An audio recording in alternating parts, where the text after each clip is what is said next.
Hello everyone. Today we will solve from question number 8 of exercise 10th B class 10th में और मैं ICSE board की Selina published book है concise mathematics जिसके writer mister are के बंसल जी हैं। मैं उस बुक को सॉल्व कर रहा हूँ। टॉपिक आपका है AP यानी कि अर्थमेटिक प्रोग्रेशन। चलिए स्टार्ट करते हैं क्वेश्चन नंबर 8। क्वेश्चन है for what value of n the nth term of AP 63, 65, 67 and so on and nth term of AP 3, 10, 17 are equal to each other। यानी कि इस सीरीज का कौन सा टर्म इस सीरीज के कौन से टर्म से इक्वल होगा, n की वैल्यू फाइंड करनी है। कैसे होगा समझाते हैं। तो यहाँ पर हमें दो सीरीज दे रखी हैं, दो AP दे रखी हैं। पहली AP है 63,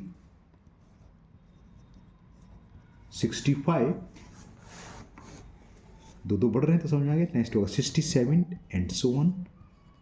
और दूसरी जो AP है ये इंक्रीज टर्म है, वो डिक्रीज टर्म में दे रखी है।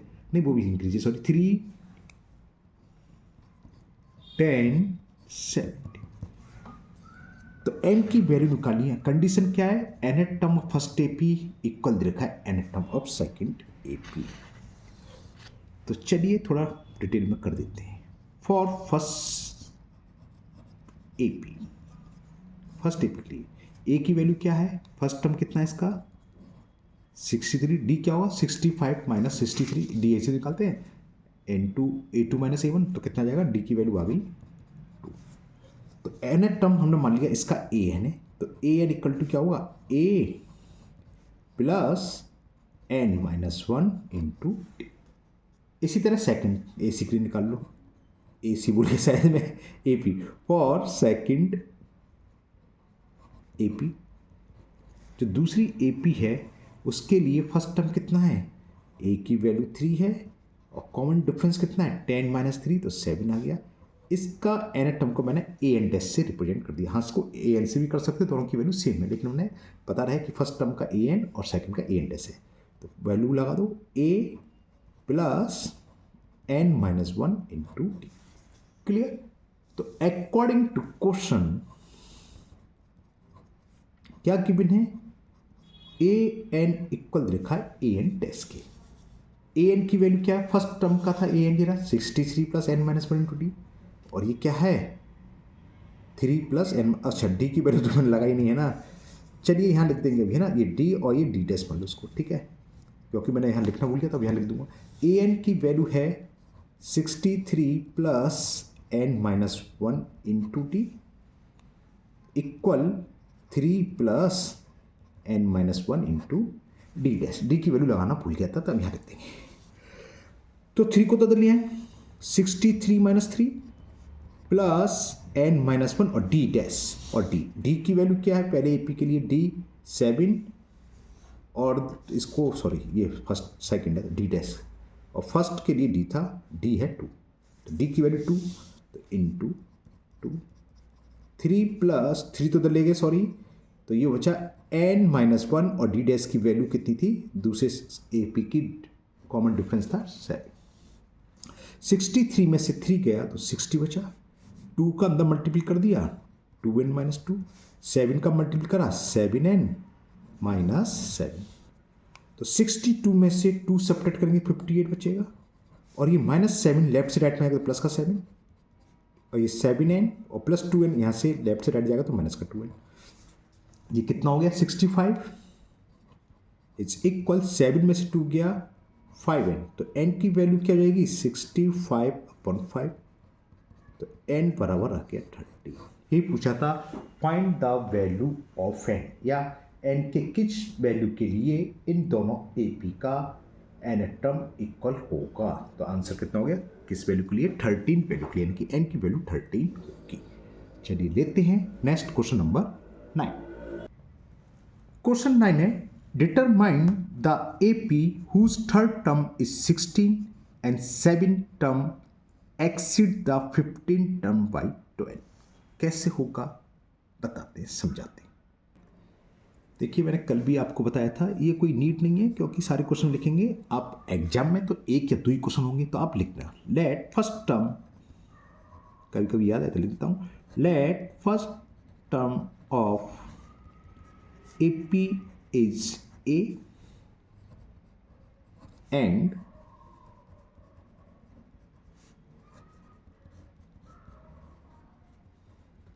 Common difference VT। अब क्या क्या दे रखा है वो लिख रहे हैं।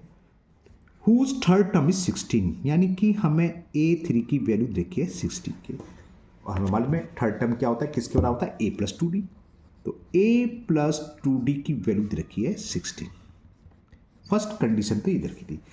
अब आगे जो सेकंड कंडीशन है, and the seven term exceed, यानी कि सेवन टर्म है किसके इक्वल है, exceed the fifth term by 12, यानी कि फिफ्थ टर्म से 12 अधिक है, यानी कि फिफ्थ टर्म प्लस 12। ये सेवन टर्म की वैल्यू दे रखी है। A7 किसके बराबर होता है, A+60। A5 किसके बराबर होगा, A+40 +12। A से A कैंसिल, 4D को उधर ले आए तो 60 - 4D = 12। 6 में से 4 सब करें 2D बचेगा, 2D = 12। 2 से 12 6 बार कैंसिल, तो D की वैल्यू निकल आई, कॉमन डिफरेंस आ गया। D की इस वैल्यू को इक्वेशन फर्स्ट में पुट कर दें, दिख रही है आपको ये रही, A+2D = 16। तो put this value of D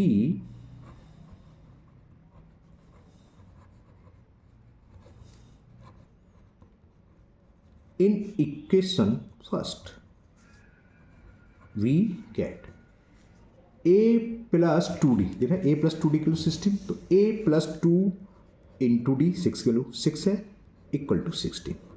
तो A+12 = 16, तो A की वैल्यू आ गई 16 - 12, तो A बराबर क्या आ गया, 4। A मालूम है और D आपको दिख रहा है, D बराबर 6 है। AP पूछी थी शायद, तो फाइंड क्वेश्चन नंबर 9 कहाँ चला गया, डिटरमाइन द AP। तो AP यानी कि 3 टर्म कम से कम लिखने चाहिए। तो सेकंड टर्म निकाल लो, तो A2 = A+D, A की वैल्यू 4, D की वैल्यू 6, 10। थर्ड टर्म क्या हो, उसमें D ऐड करते जाओ, तो D की वैल्यू क्या, 6, थर्ड टर्म 16 हो जाए, या आप चाहो तो निकाल के दिखा दो। थर्ड टर्म क्या होता है, A+2D, A की वैल्यू 4, 6 की वैल्यू, सॉरी 6 D की वैल्यू 6, तो 4 + 12 = 16। तो AP क्या हो गई, तो AP इज फर्स्ट टर्म कितना है 4, second term and third term and so on. तो ये AP फाइंड हो गई। हमें डिटरमाइन द AP यानी कि AP ही फाइंड करनी थी, जो कि आ गई 4, 10, 16। नेक्स्ट टर्म निकालते तो क्या था, 6 6 बनाते 22, 28, कितने भी लिखो, कम से कम कितने लिख चाहिए, कल हम डिस्कस कर चुके हैं, कम से कम 3 टर्म लिखना चाहिए, क्योंकि 2 टर्म में कोई पहचान नहीं थी कि AP है कि GP की HP। क्लियर, 3 टर्म मैच हो जाती है। A2 - A1 की वैल्यू क्या है 6, और A3 - A2 सेम आ रहा है, कॉमन डिफरेंस सेम है, तो ये AP है, इसलिए कम से कम 3 टर्म्स लिखना चाहिए। तो ये क्वेश्चन 9 कंप्लीट हुआ। चलिए करते हैं क्वेश्चन नंबर 10। क्वेश्चन 10 है, इफ, थोड़ा साफ नहीं दिखाई दे रहा है ना, अब साफ हुआ। If number n-2, 4n-1 and 5n+2 are in AP, तो find the value of n and its next 2 term. तो नेक्स्ट 2 टर्म भी निकलेंगे। जब n की वैल्यू निकलाएगी तो ये क्या हो जाएगा, कोई सा भी टर्म पता चल जाएगा। मान लो ये फर्स्ट ही है, लिखा होना चाहिए 1 2 3 है, ये फर्स्ट टर्म, ये सेकंड टर्म, 3 टर्म, तो हम T निकाल सकते हैं। जब कॉमन डिफरेंस निकलाएगा तो जो कोई सा भी टर्म हो, मान लो ये 6 है और कॉमन डिफरेंस आ गया 3, तो 6 में क्या करना है, कॉमन डिफरेंस ऐड करते जाते हैं, तो नेक्स्ट टर्म फाइंड होता जाता है।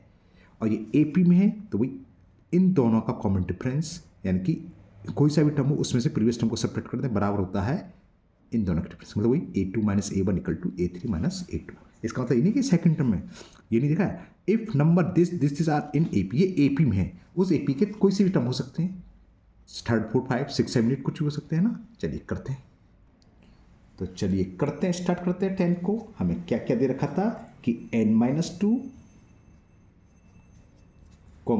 4n-1 and 5n+2 are in AP। तो इससे क्या होगी, second term minus first term, common difference होता है, इक्वल क्या होगा, third term minus second term, तो 5n+2, इसको तो खैर ब्रैकेट की जरूरत नहीं, माइनस सेकंड टर्म 4n-1, इससे n निकलेगा। तो क्या हो गया, 4n-1, माइनस का मल्टीपल करेंगे तो -n और माइनस +2, 5n+2 माइनस का मल्टीप्लाई करा -4n और minus minus plus n।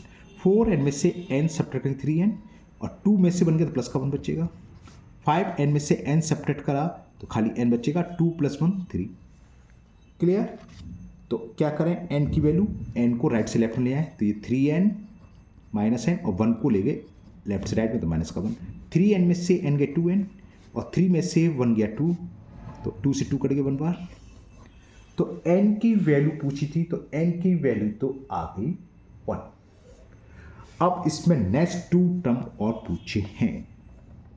Next 2 term तो जो हमें गिवन है पहले इसका फर्स्ट टर्म निकाल लो। तो n - 2 की वैल्यू क्या होगी, तो n - 2 बराबर 1 - 2 = -1। तो सेकंड टर्म क्या हो गया 4n - 1, तो 4 × 1 -1, 4 बन गया 4 और 4 में से बन गया 3।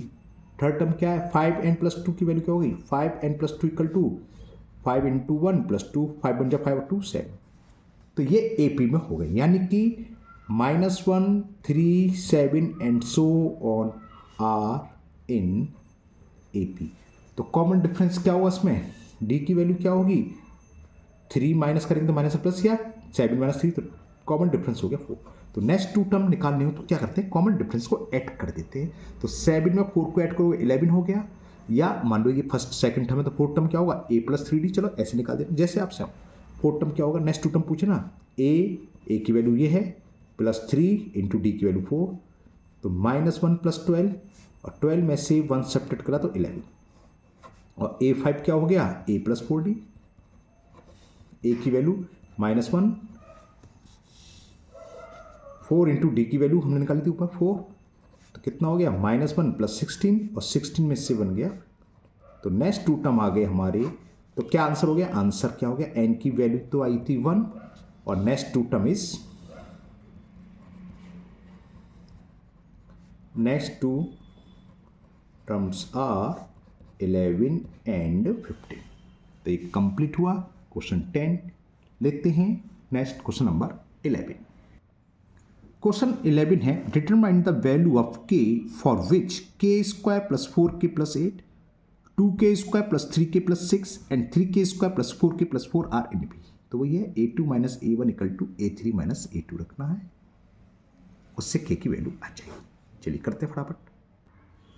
तो यहाँ हमें क्या क्या दे रखा है, k² + 4k + 8 कॉमा, यानी कि एक टर्म है 2k² + 3k + 6 and third term जो दे रखा है 3k² + 4k + 4,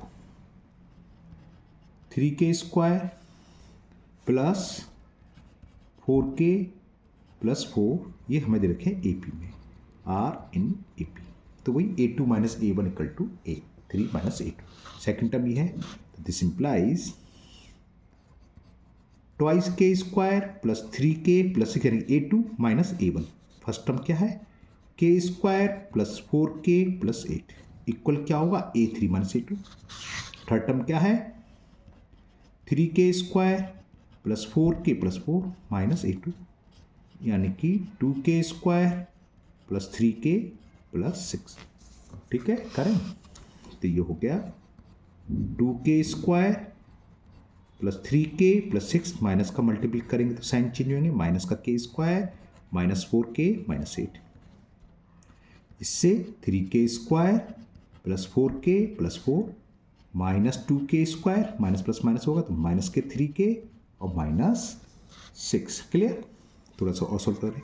2k² में से k² गए तो k² बचा, और 3k में से 4 गए तो -k और 6 में से 8 गए तो -k2 इक्वल 3k² में से 2k² गए तो k² बचा, 4k में से 3 गए तो +k और 4 में से 6 गए तो -k2।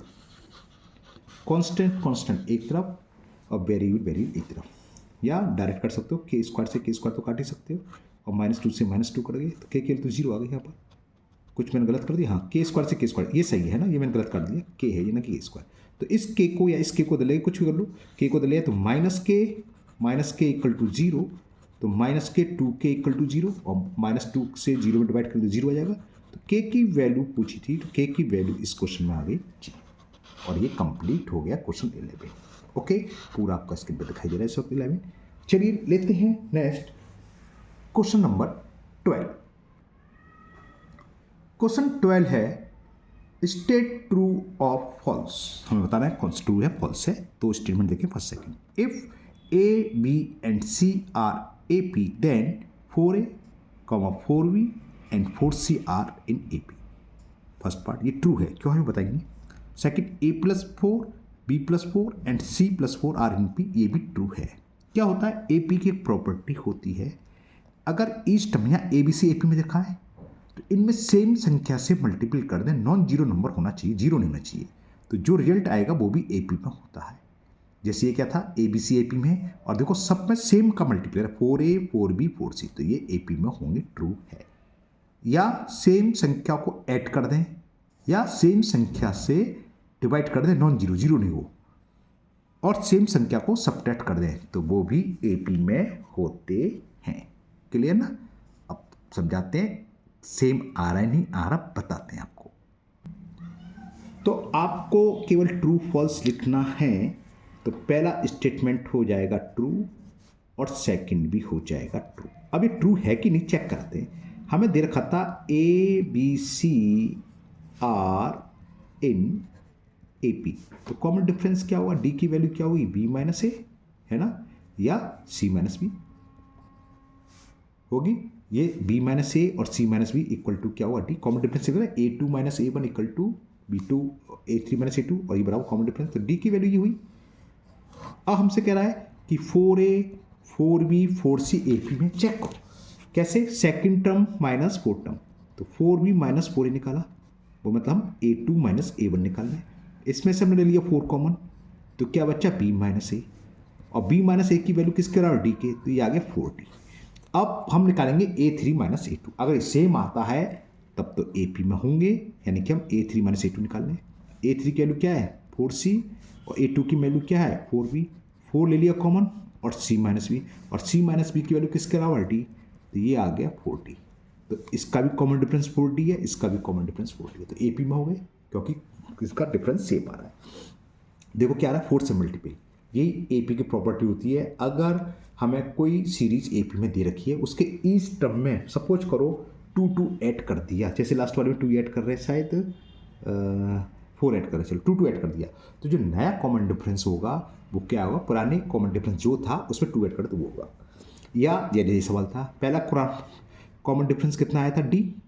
अब हमने इस टर्म में 4 से मल्टीपल करा, तो नए कॉमन डिफरेंस क्या होगा, पुराने में जो ओरिजिनल कॉमन डिफरेंस इससे 4 से मल्टीपल कर दो, वो यार क्लियर। तो सेकंड पार्ट आप चेक कर लेना, उसमें क्या आएगा, d+2 की वैल्यू आएगी, d+4, क्योंकि 4 ऐड करना है। तो फर्स्ट भी ट्रू है, सेकंड भी ट्रू है। ध्यान रखना, अगर हम ए पी के प्रत्येक टर्म में इस टर्म में सेम नंबर से, नॉन जीरो, जीरो नहीं होना चाहिए, जीरो के अलावा कोई भी नंबर हो, मल्टीपल कर दें तो न्यू सीरीज जो बनेगी वो भी ए पी में होगी। सेम नंबर को इस टर्म में ऐड करें तो न्यू सीरीज जो भी फाइंड होगी वो भी ए पी में होगी। तो ये क्वेश्चन 12 कंप्लीट हुआ। 2 क्वेश्चन थे। लेते हैं क्वेश्चन नंबर 13। क्वेश्चन 13 है, an A P consist 57 term, यानी कि कुल नंबर ऑफ टर्म दे रखे हैं, एन की value 57, of which 7 term is 13 and the last term is 108। तो find the 45 term of this AP. छोटा सा सवाल है, सिंपल सा करते हैं। क्या देख रहा है, एपी में हमारे पास कुल नंबर ऑफ टर्म्स की संख्या दे रखी है 57, और क्या दे रखा है, लास्ट टर्म जो दे रखा है 108, और 7 टर्म की वैल्यू दे रखी है A7 इज इक्वल दे रखा है, कहाँ चला गया क्वेश्चन, बड़े जल्दी आंखों से उजल हो जाता है, 13, और A7 की वैल्यू क्या होगी A+60, यानी कि A+60 की वैल्यू 13, इक्वेशन फर्स्ट। और लास्ट टर्म L हमें दे रखा है, और लास्ट टर्म की वैल्यू दे रखी है 108। लास्ट टर्म की वैल्यू कहते हैं A+n-1 × D, और n की वैल्यू क्या है 57। तो लास्ट टर्म का मतलब क्या, 57 टर्म दे रखा है, लास्ट टर्म का मतलब 57 टर्म, और 57 टर्म क्या होगा A+56। चलो मैं लिख दे रहा हूँ, लास्ट टर्म का मतलब क्या है, कुल कितने टर्म है, लास्ट टर्म का मतलब ये तो है, और ये किसके बराबर होता है A+50/60 = 108। फाइंड क्या करना था हमें इसमें, 43 टर्म का था A+12D 42D। तो कैसे निकलेगा, क्या करें, इसमें से इसको माइनस कर दें, फर्स्ट इक्वेशन को सेकंड से सब्ट्रैक्ट कर दें। तो subtract equation first from equation second, we get A से ए कैंसिल, 56 में से 6 गया तो कितना बचा 50d, और 108 में से 13 तो कितना बचा, ये 8 में से 95 बचा। डी तो बड़े उठ पटांग आ रहा है, सही सब्ट्रैक्ट कर रहा हूँ, कर दो सही सब्ट्रैक्ट। 8 में से 3 गया 5 और 10 में से बन गया 95, और 56 में से 6 गया, बड़ा कंफ्यूज कर दिया इसने, 95 अपॉन 50, डी उठ पटांग आ गया थोड़ा सा। डी की वैल्यू हो गई 19, 5 से कैंसिल कर दे 19 अपॉन 10। एक बार चेक कर लूँ मैंने सही लिखा है, क्योंकि डी थोड़ा अजीब सा लग रहा है मेरे को, ये नहीं कि गलत है, हो सकता है कुछ भी हो सकता है डी तो। An A P consist 57 term, 57 है तो एन की value 57, of which 7 term is 13, A 7 13 दे रखा है तो ए प्लस 6 इक्वल टू 13 होगा, okay. And the last term is 108, तो फाइंड द 45 टर्म, ठीक है, तो कोई मिस्टेक नहीं है। 7 टर्म ए प्लस 60, लास्ट टर्म 108 और कुल टर्म है 57, यानी कि 57 के लिए लिखा है ए प्लस 50 60, ए से ए कैंसिल, 56 में से 6 गया 50 आएगा, और ये 95 भी आएगा। 8 में से 3 गए 5 और 10 में से 1 गया 9, और ये 5 से काट दिया, ओके। डी की वैल्यू आ गई। तो अब पूछा क्या हमसे 45 टर्म, तो ए 45 क्या होगा, ए प्लस 40, ए की वैल्यू हमने निकाली थी, नहीं निकाली, अच्छा अभी ए की वैल्यू निकाली नहीं है हमने, ए की वैल्यू निकालनी है, कैसे निकलेगी, डी की वैल्यू को फर्स्ट इक्वेशन में पुट कर रहे हैं, put this value of D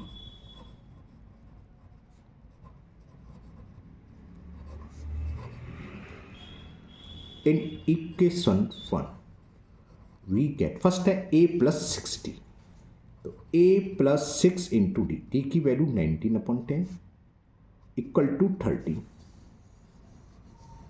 okay. तो ये कितना हो गया,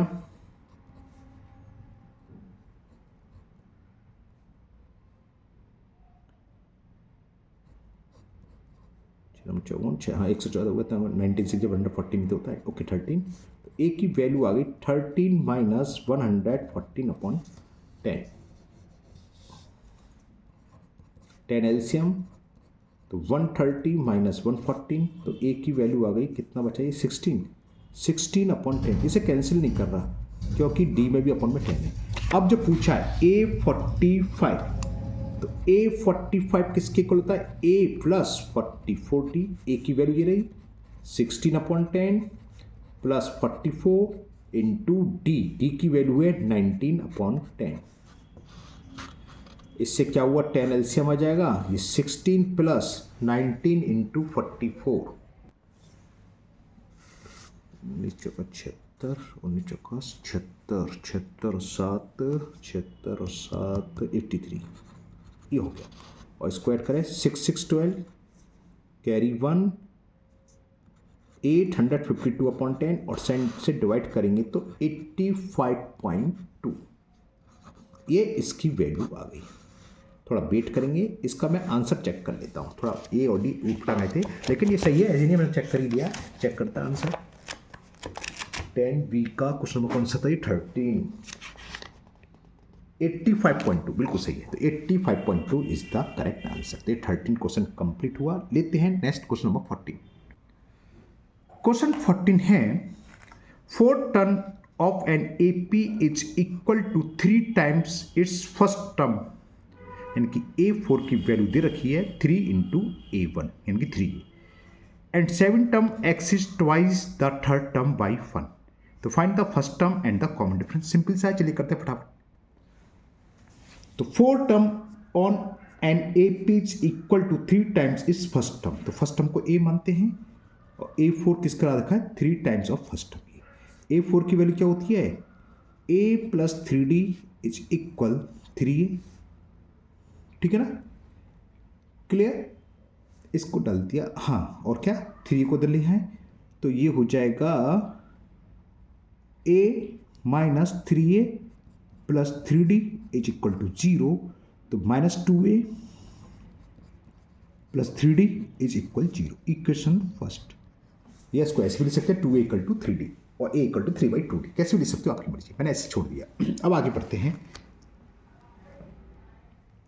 एंड 7 टर्म, जो 7 टर्म दे रखा है A7, क्या दे रखा है 7 term exceed twice the third term by A, जो थर्ड टर्म है उसका ट्वाइस है और उससे भी कितना है 1 अधिक है, ठीक है ना। 7 term exceed twice the third term by A, एक अधिक है 2 टाइम्स से, और A7 क्या होता है A प्लस 60 ट्वाइस A3 की वैल्यू क्या होती है A प्लस 2D प्लस 1, तो ये क्या हो गया A plus 60 is equal to 2 का अंदर मल्टीप्लाई करा 2A plus 4D plus 1, 2A को उधर लिया है तो A minus 2A 60 minus 4D equal to 1, A में से 2A तो माइनस का A और 60 में से 4D के प्लस का 2D इक्वल टू 1, ये इक्वेशन आ गई second.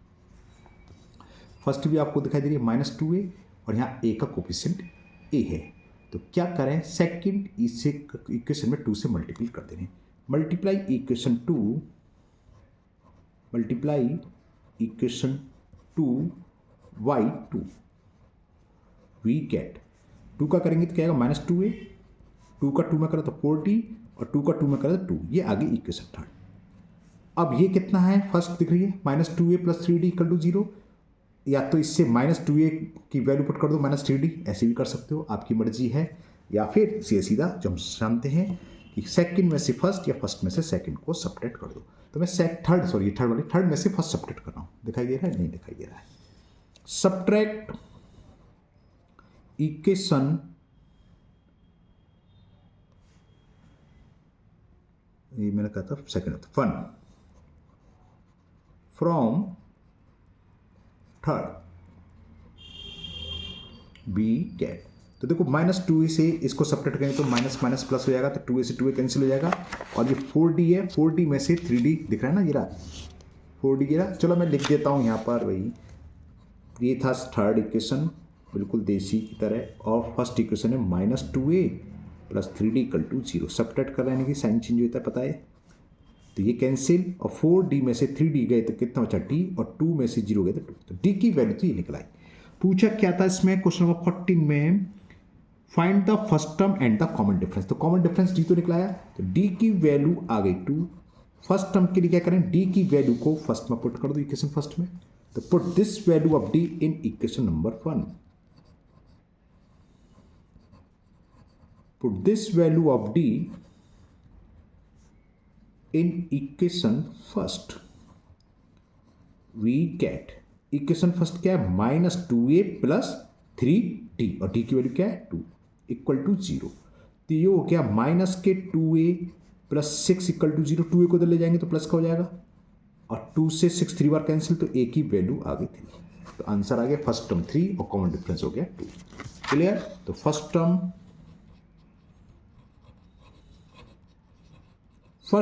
is 3, common difference equal to, तो ये सॉल्व हो गया क्वेश्चन नंबर 14। चलिए करते हैं नेक्स्ट क्वेश्चन नंबर 14 का 15।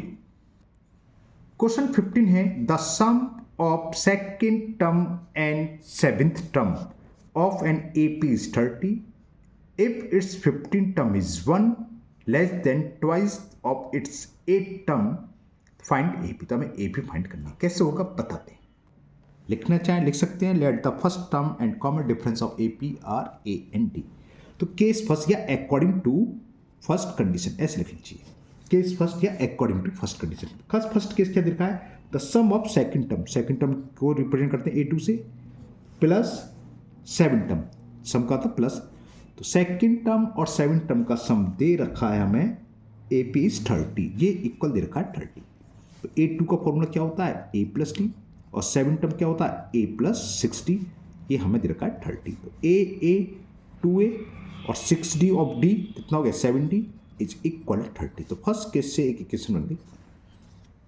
ठीक है, अब second condition according to second condition या केस सेकंड कुछ भी लिख लो आपकी मर्जी, मैंने केस सेकंड लिख दिया इस वक्त में। वो क्या दे रखा हमें, 15 चल रहा था, कहाँ चला गया, if it's 15 term is 1 less than, यानी कि जो 15 टर्म है A15 किसके इक्वल देखा, 1 लेस देन, एक लेस देन है इसके ट्वाइस ऑफ 8 टर्म, जो 8 टर्म है उसके ट्वाइस से 1 कम, यानी 2 इंटू 8 1 माइनस 1, तो A15 क्या होगा, A प्लस 14D ट्वाइस, और A8 यानी कि 8 टर्म क्या होगा, A प्लस 7D माइनस 1, तो A plus 14D equal to 2 का मल्टीप्लाई करा 2A plus 14D minus 1, plus 14D cancel, clear, 2A को तो लिया है, तो A minus 2A equal to minus 1, minus A equal to minus 1, तो A की वैल्यू माइनस से माइनस कैंसिल, A की वैल्यू 1 आ गई, A की वैल्यू को फर्स्ट में पुट कर दें, D निकाल लेंगे, put this value of A in equation 1, put this value of A in equation 1, we get, first क्या रखे 2A, तो 2 इंटू A की वैल्यू 1 है, प्लस 7D इज इक्वल 30, तो 2 प्लस 70 इज इक्वल टू 30, 2 को लेफ्ट से राइट में तो माइनस का हो जाएगा, तो 70 इज इक्वल 30 माइनस 2, तो 70 इज इक्वल टू 28, 7 से 28 कैंसिल हो गया, 7 4 से 20, डी की वैल्यू आ गई, तो ए भी मालूम है, डी भी मालूम है, पूछा क्या था, फाइंड द एपी, तो एपी क्या हो गई, सीधी लिख दो, तो एपी आर फर्स्ट टर्म, इसमें डी ऐड कर दो, 1 में 4 ऐड कर दो 5, 5 में 4 ऐड कर दो 9, 9 में 4 ऐड कर दो 13 एंड सो ऑन, या अलग अलग निकालने का आपका मन है तो अलग निकाल लो, उससे कोई फर्क नहीं, कम से कम हमें बताया था 3 टर्म्स तो आपको लिखनी है, तो ये एपी हो गई। इसी के साथ question complete. Now question number 16 question है, if an AP in an AP, sorry मैं पढ़ गया, मैंने इफ तो कैसे, in an AP if m th term is n and n th term is m, तो so that is r th term is m plus n minus r. अच्छा question है, important है, कैसे होगा बताते हैं। चलिए इसमें मैं लिख देता हूं, let first term of APVA and common difference VT, हमने मान लिया फर्स्ट टर्म A है, कॉमन डिफरेंस T है। अब हमें क्या दे रखा है, एम एट टर्म की वैल्यू दे रखी है, AM इक्वल टू दे रखा है N की, तो AM क्या होता है, A प्लस एम, जो भी होता है वो होता है एन, एन की जगह एम है, तो M minus 1 into T equal to N, equation first. और क्या दे रखा है, एन एट टर्म दे रखा है हमें एम के इक्वल, और गिवन है a n is equal m, तो ए एन क्या होता है, ए plus n minus 1 into T equal to m, ये सेकेंड इक्वेशन, क्लियर। अब क्या करना है, ए पी में हमें कोई भी फाइंड करना हो, ए और डी की वैल्यू मालूम होना चाहिए, हम कुछ भी फाइंड कर सकते हैं, तो ए डी निकालेंगे, क्या करें, ए से कैंसिल हो जाएगा, तो फर्स्ट में से सेकंड या सेकंड में से फर्स्ट, वो आपकी मर्जी है, कुछ भी कर लो, कोई फर्क नहीं पड़ना है। तो मैं फर्स्ट इक्वेशन को सेकंड से सब्ट्रैक्ट कर देता हूँ, सब्ट्रैक्ट इक्वेशन फर्स्ट या सेकंड को कर लो, उससे कोई फर्क नहीं, फ्रॉम सेकंड बी गेट, तो ए से ए कैंसिल, इसमें से वाला टर्म कैंसिल होगा, तो मैं लिख लेता हूँ N minus 1 into D minus ये वाला टर्म, सेकेंड टर्म वो है M minus 1 into D, right hand side, तो ये एम माइनस है, इन दोनों में डी कॉमन आ गया, तो एन माइनस 1 माइनस का अंदर मल्टीप्लाई करेंगे तो माइनस के M, minus minus plus 1 its equal M minus N. अब यहाँ देखो प्लस 1 माइनस 1 कैंसिल, तो डी की वैल्यू क्या है, ये एन माइनस एन, यहाँ से मैंने माइनस कॉमन ले लिया, तो ये एन माइनस एन, क्लियर। तो डी क्या होगा, इसके नीचे एन माइनस एम आ जाएगा, तो चलो मैं लिख ही देता हूँ, तो ये मैंने डी की वैल्यू दी, इससे कैंसिल 1 बार, तो डी की वैल्यू निकल I D is equal minus 1। अब क्या करें, डी की वैल्यू को किसी भी एक इक्वेशन पुट करो तो ए निकलेगा, फर्स्ट में पुट कर दे रहे हैं, put this value of D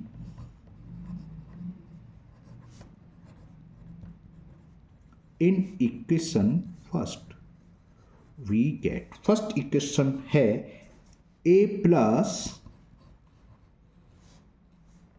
m minus 1 into D, और डी की वैल्यू हमने पुट कर दी है और ये इक्वल दे रखा है n के, ठीक है। इससे अब a निकलाएगा कैसे, a माइनस का अंदर मल्टीप्लाई करें तो माइनस m और minus minus plus 1 is equal to n, तो a की वैल्यू हुई m को उधर ले जाएंगे तो प्लस का, प्लस n ऑलरेडी है, n इधर जाएगा तो माइनस n, तो a भी निकलाया और d भी निकलाया।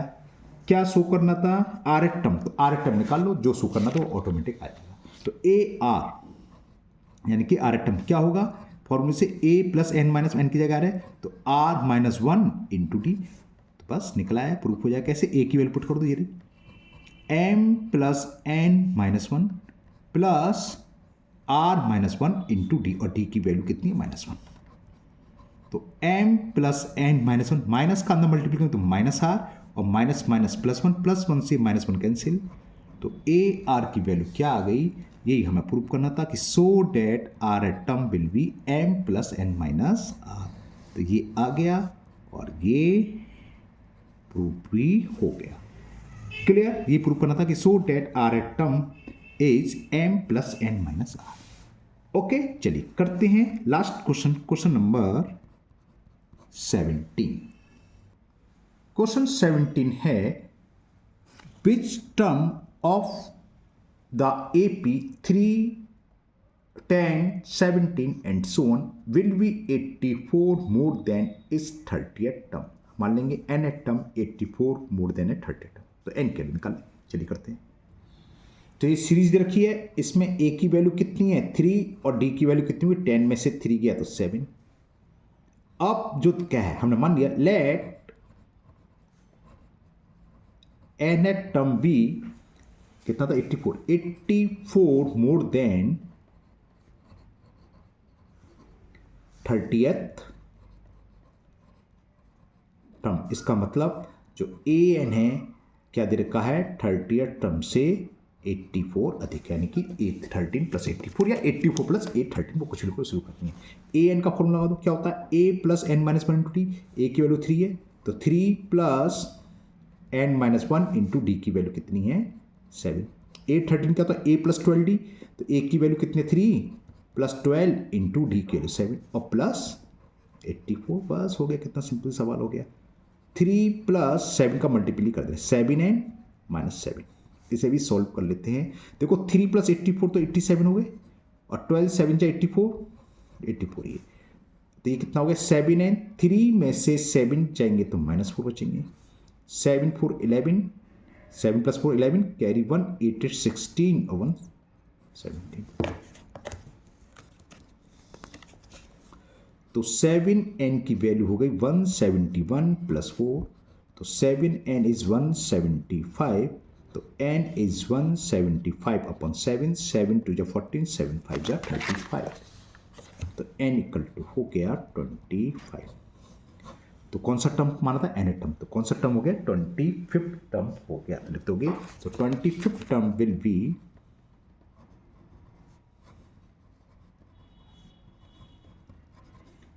will be 84